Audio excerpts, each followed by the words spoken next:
maintain legally required reserves equal to a prescribed percentage of its deposits. It then quantifies this by stating, under current regulations, the reserve requirement against most transaction accounts is 10%. This means that with a $10 billion deposit, 10% or $1 billion is held as the required reserve, while the other $9 billion is considered an excessive reserve and can be used as the basis for new loans. Now, it is logical to assume that this $9 billion is literally coming out of the existing $10 billion deposit. However, this is actually not the case. What really happens is that the $9 billion is simply created out of thin air on top of the existing $10 billion deposit. This is how the money supply is expanded. As stated in modern money mechanics, of course they, the banks, do not really pay out loans from the money they receive as deposits. If they did this, no additional money would be created. What they do when they make loans is to accept promissory notes, loan contracts, in exchange for credits, money, to the borrower's transaction accounts. In other words, the $9 billion can be created out of nothing simply because there is a demand for such a loan and that there is a $10 billion deposit to satisfy the reserve requirements. Now, let's assume that somebody walks into this bank and borrows the newly available $9 billion. They will then most likely take that money and deposit it into their own bank account. The process then repeats, for that deposit becomes part of the bank's reserves. 10% is isolated, and in turn 90% of the $9 billion, or $8.1 billion, is now available as newly created money for more loans. And, of course, that 8.1 can be loaned out and redeposited, creating an additional 7.2 billion, to 6.5 billion, to 5.9 billion, etc. This deposit money creation loan cycle can technically go on to infinity. The average mathematical result is that about $90 billion can be created on top of the original $10 billion. In other words, for every deposit that ever occurs in the banking system, about 9 times that amount can be created out of thin air. Money jitters. Ask the obliging Bank of America for a jar of soothing instant money, M-O-N-E-Y, in the form of a convenient personal loan. So, now that we understand how money is created by this fractional reserve banking system, a logical yet elusive question might come to mind. What is actually giving this newly created money value? The answer? The money that already exists. The new money essentially steals value from the existing money supply. For the total pool of money is being increased irrespective to demand for goods and services. And as supply and demand finds equilibrium, prices rise, diminishing the purchasing power of each individual dollar.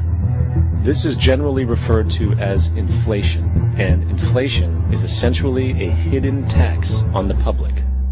What is the advice that you generally get? And that is, inflate the currency. They don't say debase the currency. They don't say devalue the currency. They don't say cheat the people who are saved.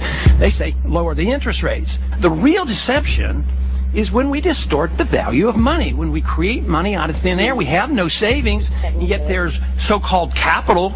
So my question boils down to this. How in the world can we expect to solve the problems of inflation, that is, the increase in the supply of money, with more inflation? Of course, it can't.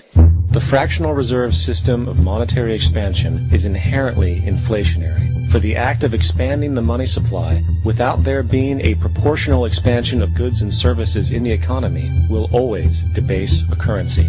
In fact, a quick glance at the historical values of the US dollar versus the money supply reflects this point definitively, for the inverse relationship is obvious. $1 in 1913 required $21.60 in 2007 to match value. That is a 96% devaluation since the Federal Reserve came into existence. Now, if this reality of inherent and perpetual inflation seems absurd and economically self-defeating, hold that thought, for absurdity is an understatement in regard to how our financial system really operates. For in our financial system, money is debt.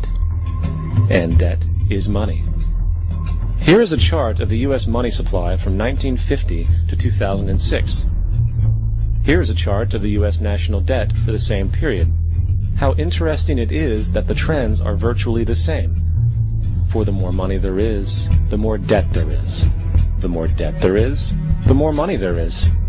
To put it a different way, every single dollar in your wallet is owed to somebody by somebody. For remember, the only way the money can come into existence is from loans.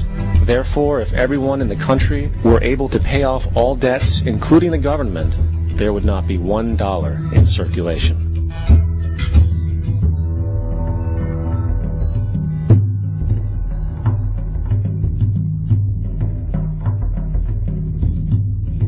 In fact, the last time in American history the national debt was completely paid off was in 1835 after President Andrew Jackson shut down the central bank that preceded the Federal Reserve.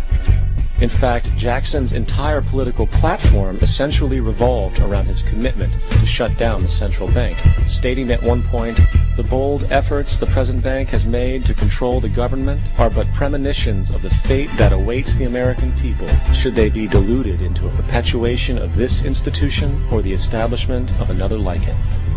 Unfortunately, his message was short-lived, and the international bankers succeeded to install another central bank in 1913.